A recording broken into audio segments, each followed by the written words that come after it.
Have you ever encountered a software program that sometimes works perfectly and other times seems to behave completely unpredictably, leaving you scratching your head?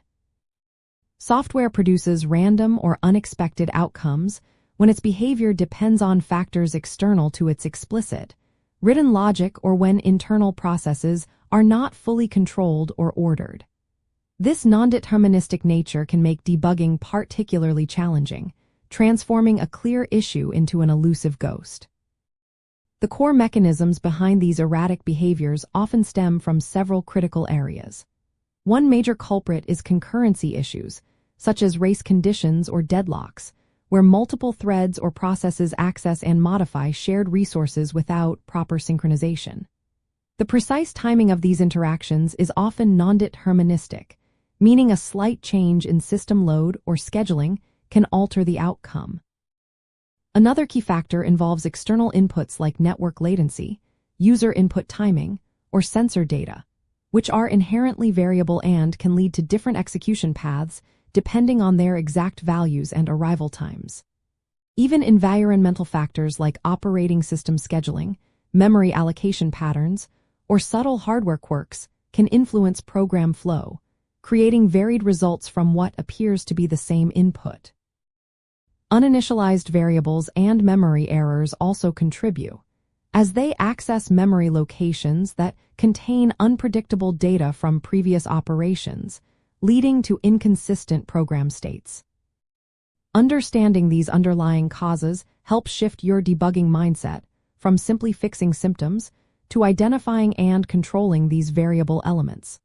When faced with inconsistent behavior, begin by methodically isolating potential external influences and scrutinizing any areas of concurrent execution.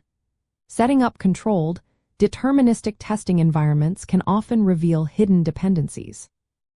Focusing on the precise order of operations and the state of shared resources will guide you toward uncovering the root cause of seemingly random glitches. It is also fascinating to consider that some of these issues are so elusive they have earned a special name: Heisenbugs. These are bugs that appear to alter their behavior or even disappear when you attempt to observe or debug them, often due to changes in timing or execution flow introduced by the debugging tools themselves. Furthermore, while we often speak of randomness, most software uses pseudo-random number generators. These generate sequences that seem random but are entirely determined by an initial seed value, often derived from the system clock. If the seed is consistent, the random sequence will be 2, highlighting the difference between true physical randomness and computational approximations. By recognizing that apparent randomness in software is almost always a result of unobserved or uncontrolled dependencies, you can approach debugging with a more strategic and informed perspective. This knowledge empowers you to look beyond superficial symptoms, systematically investigate environmental and timing-related factors, and ultimately transform frustrating, unpredictable problems into solvable, logical challenges, enhancing your overall troubleshooting effectiveness. If this helps you fix faster, like, subscribe, and keep debugging with us.